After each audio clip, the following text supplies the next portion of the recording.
who stopped WannaCry was arrested right after DEF CON, a vulnerability on older Amazon Echoes won't be patched, and hackers are using online repos to get developer creds. All that coming up now on ThreatWire.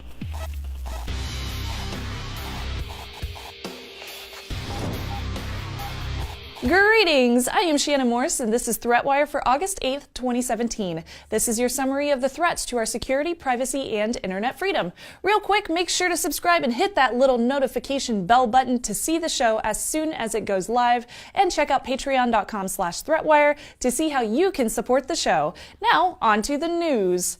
Remember several weeks ago when WannaCry was creating a storm across the world and a hacker stopped the attack by registering a domain? That hacker was Marcus Hutchins, aka Malware Tech Blog or Malware Tech on Twitter, who is a UK information security professional and is known for his work in software development and cybersecurity.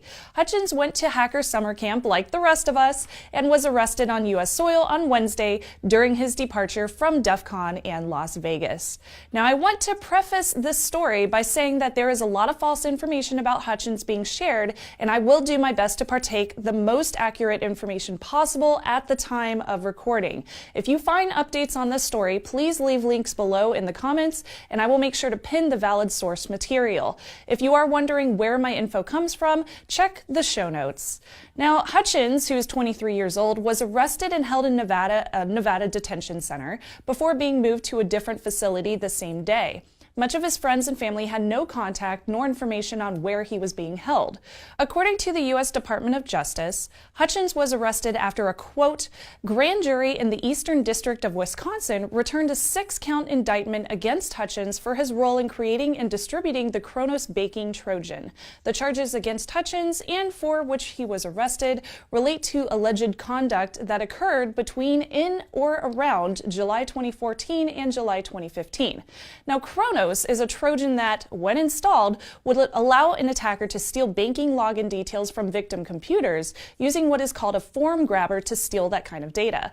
Kronos was trying to be sold for $7,000 USD to buyers. Strangely enough, Kronos was released on July 1st, 2014, and Hutchins asked on Twitter for a sample of Kronos on July 13th, 13 days later. Hutchins does a lot of reverse engineering of malware to monitor botnet traffic, and that's basically his job. So why does the DOJ say that he had a role in the creation and distribution of Kronos? The indictment claims that Hutchins and another unnamed defendant were involved in transmitting the program, information, code, etc., and intentionally caused damage without authorization to 10 or more protected computers during that time period of 2014 to 2015. The DOJ also claims that they advertised the malware on forums, they sold it, and they received money for Kronos, and hid the acts of being involved with Kronos itself.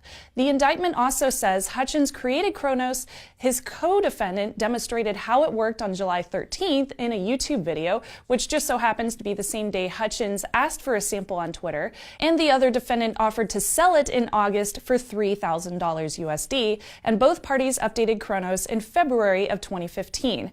The second defendant advertised it on the dark web marketplace called Hak5 in 2015 and sold it for $2,000, then offered services related to Kronos in July of 2015. I should also mention Hak5 was recently shut down by feds a few weeks ago, and this ties into the sudden indictment. The indictment then specifies which titles of U.S. law the DOJ believes the two defendants would be found in violation of, including wiretapping and violating the Computer Fraud and Abuse Act. He could spend up to 40 years in jail if convicted. Hutchins appeared in front of Judge Nancy Kopp on Friday as she set his bail. He spent the weekend in jail. As of Monday, Hutchins' bail was posted at $30,000 USD, and supporters have raised over $12,000 USD as of Sunday. Updates to money raised are being posted by Tara Wheeler, an information security professional and a good friend of mine, at Tara on Twitter. She also has linked a funding campaign that others can donate for his legal fees, and she and a coworker of Hutchins are managing.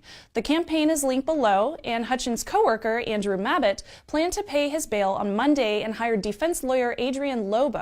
Lobo has denied the counts and said Hutchins will plead not guilty.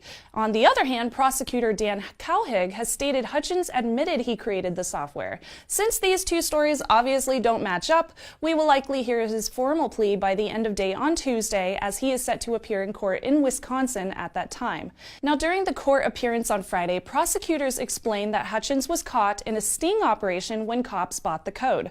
Prosecutor Hak5 also claimed evidence via chat logs of Hutchins expecting payment from his co-defendant for selling the code. A lawyer wanted Hutchins held on the fact that he went to a touristy gun range in Vegas, which honestly is so popular among DEF CON attendees, I'm even surprised they even tried to make that threatening, but luckily Judge Kopp disregarded that, allowing him bail. Hutchins cannot use the internet, must be monitored by GPS, and must surrender his passport while he's out on bail till his hearing, which happens on Tuesday. He's also not allowed to speak to the co-defendant. Now, according to IT security consultant Robin Edgar, Hutchins' code was incorporated into the malware, but Hutchins had not done anything wrong and did not actually create the malware. Some reports have focused in on his ritzy vacation in Vegas during hacker summer camp, asking where he got all his money from and obviously creating a leading question about funding from Kronos, which Mabit rebutted with clarifications posted on Twitter. The whole indictment brings to light a serious problem with the bias hackers receive from general public and criminal justice officers and what should be considered illegal or legal activities. It is not illegal to download or create malware, but it is illegal to use it for malicious activities if the intent can be proven. But how do you prove that intent was there? And how do you prove that someone wrote a program or that just their code was used for a malicious actor to create malware? Currently, we do not have the full evidence in support or against Hutchins and his co-defendant, just an indictment and the current proceedings in U.S. court. We will keep you posted, though, as we learn more. Woo, that was a doozy. So let's talk about Amazon Echo. Yes, Amazon Echo devices sold in 2015 and 2016 can be exploited with a physical attack, allowing an attacker to listen in on users without any knowledge the device has been tampered with. According to Mark Barnes, a researcher at MWR Info Security, these models could be compromised by removing the bottom part of the speaker, exposing 18 debug pads, which could allow you to boot directly into firmware with an SD card. They could gain root access to the Linux operating system that Echo runs on and allow persistent remote access along with stealing authentication tokens and streaming live audio. You reattach the base, you leave the room, then the user would never know it was messed with. By doing so, Barnes says an attacker could listen in on the Echo's always listening microphone, which usually listens for a keyword till it wakes up and responds to the user. Now, if the user did press the mute button to turn off the mic, the exploit would not work till it was unmuted again. The newer models for this year do not allow for booting from SD card, so the hardware exploit no longer works on 2017 models. With older models, though, no firmware update will fix it, so they will be exploitable until they are no longer in use. Now, physical access is required to root and compromise these Amazon Echoes, and as such, most customers will probably not be affected. Amazon does recommend that customers buy from their website or a reliable retailer and not third-party or untrusted sources. A great example of this would probably be like eBay. Because of his research, Barnes stresses the need to consider physical attacks during development of hardware, so future hardware prototype or loss in customer trust would not be an issue. Lastly for today, have you heard of typo squatting? This is where an attacker will use commonly misspelled names of repositories or even sites, really, to host malicious code in hopes of grabbing credentials from unsuspecting users. In this case, an attacker used typo squatting via the npm online package repository used for JavaScript libraries, which are commonly used to call code functions for popular uses, to host 40 different packages of code with just slightly misspelled names to gain developer credentials from anyone using these library packages in their code accidentally. Thus, if anyone calling these packages in code misspelled a word, they would be a victim of the attacker. NPM, which stands for Node Package Manager, heard about the issue via a user on Twitter and immediately removed any packages linked to the same malicious code, which was tied to a user calling themselves Hak5. The developer creds and other useful data would be uploaded to the attacker's server at npm.hak5.net, and at this time, NPM is considering using programmatic detection tools to find and block packages from being publicized if they are found to be malicious and using typo squatting. Thank you again to all the glorious, wonderful people who contribute to patreon.com/threatwire. If you can spare a bit of change, it all helps keep Threatwire completely independent and ad-free. And if you're wondering where that Patreon money goes, it goes to things like this rent, the electricity, my own labor, and hopefully upgrading a new camera eventually. We now have an audio-only RSS feed, extra content, and early access for our patrons. We might even feature your adorable fur babies in an upcoming episode.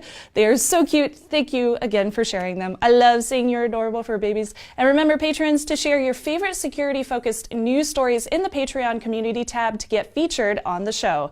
And of course, if you can't donate, you can hit that subscribe button. You can share this episode on social networks and use the hashtag #ThreatWire so we see it, and we might even retweet you. With that, I'm Shannon Morse, and I will see you on the internet.